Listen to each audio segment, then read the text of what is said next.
कोल्हापुरात पंधरवड्याच्या तुलनेत दिलासादायक स्थिती। राधानगरी धरणाचे सर्व दरवाजे तब्बल 12 दिवसांनी बंद। पुराचा धोका टळण्याची शक्यता। पुण्यातील पुलाच्या वाडीतील पूरग्रस्त महिलांचं आंदोलन। कुठलीच मदत मिळाली नसल्याचा आरोप। केवळ एकता नगरला मदत केल्याचाही दावा। पावसाने विश्रांती घेतल्यानंतर पुण्यामध्ये खडकवासला धरणाचे दरवाजे बंद। धरणामधून पाण्याचा विसर्ग पूर्णपणे थांबवला। धरणामधून आतापर्यंत 16.42 टीएमसी पाण्याचा विसर्ग।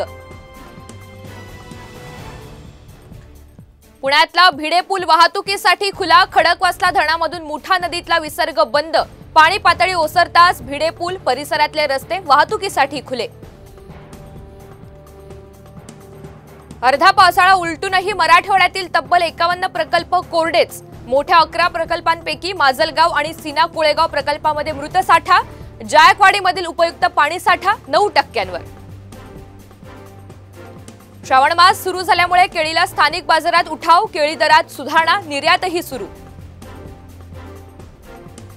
उपमुख्यमंत्री देवेंद्र फडणवीस आज मुंबई, ठाणे, पालघरच्या आमदारांशी संवाद साधणार। विधानसभा निवडणुकीच्या अनुषंगाने चर्चा होणार। येत्या 9 ऑगस्ट पासून एसटी कर्मचारी संपावर जाणार। मुख्यमंत्री शिंदे एसटी कर्मचारी संघटनांसोबत उद्याच बैठक घेणार। एसटीचा संप रोखण्याच्या सरकारकडून हालचाली।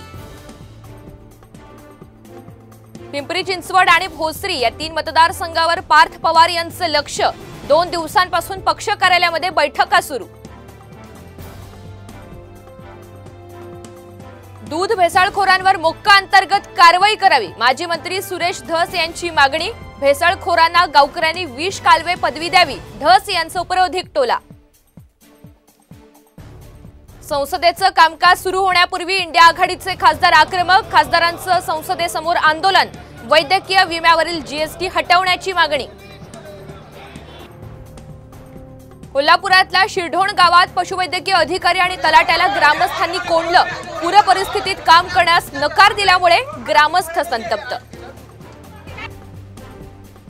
आज देशांतर्गत शेअर बाजारामध्ये जोरदार सुरुवात। बाजार सुरू होताच सेन्सेक्स 1000 अंकांनी वधारल्यानंतर 79,000 स्थिरावला, तर निफ्टीही काही प्रमाणात सावरला। जुन्या झालेल्या 35 स्मार्टफोन्समध्ये व्हॉट्सअॅप होणार बंद। सॅमसंग, ॲपल, मोटो आणि सोनीसह आणखी काही कंपन्यांचा समावेश। शेख हसीना आज भारत सोडण्याची शक्यता। आता नोबेल पुरस्कार विजेते मोहम्मद युनुस अंतरिम पंतप्रधान होण्याची शक्यता। बांगलादेशमध्ये परिस्थिती बिकट। बांगलादेशातील अस्थिरतेमुळे भारतीय कंपन्यांची चिंता वाढली। अदानी, अंबानींसह टाटा मोटर्स, हिरो, सन फार्मा, गोदरेज या कंपन्यांची गुंतवणूक धोक्यात।